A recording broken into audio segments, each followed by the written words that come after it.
កំណើតខ្ញុំនៅចុងមីសថ្មីវាលស្រែខៀវខ្ចីធ្លាប់រស់ក្បែរម៉ែតែព្រោះវាសនាគ្រួសារក្រកសត់លែទេទើបត្រឺឃ្លាតស្រែឃ្លាតឆ្ងាយភូមិបិថាចាក់ចោលម៉ែពុកទាំងទឹកភ្នែកហូរមកស៊ូដើរតួជាកូនអត់ធ្មត់មកដល់បិណ្ឌយើងធ្វើជាកម្មករលុកកំឡាំងកាយដោយយកប្រាក់កាក់សន្សំសំចាយឲ្យបានខ្លះជួយម៉ែពុកចាស់ទុកឲ្យគ្រួសារបានសុខហត់ពីក្រកសត់ហត់នឿយប៉ុណ្ណាក៏មិនដែលអូនផ្អែព្រោះតែក្តីស្នេហ៍ជូនដល់គ្រួសារព្រោះតែខ្លួនក្រទៅបងវេទនាព្រោះតែគ្រួសារទៅត្រូវឃ្លាតស្រុកលំបាកទាំងកាយលំបាកទាំងចិត្ត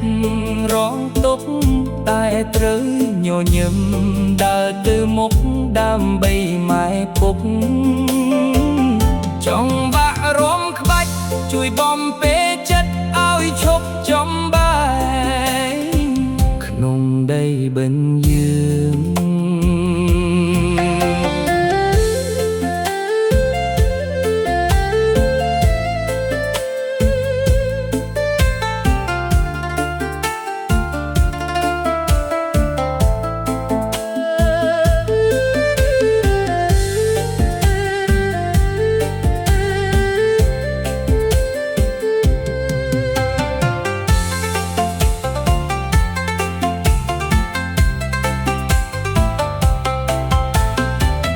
យប់ខ្លះលួចយំនឹកស្រកកំណើ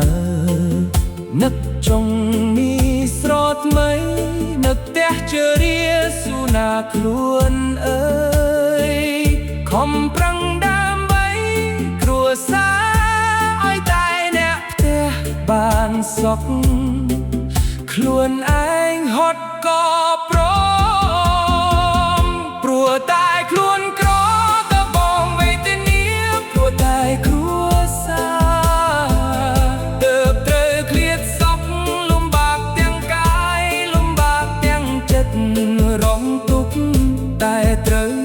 ញឹម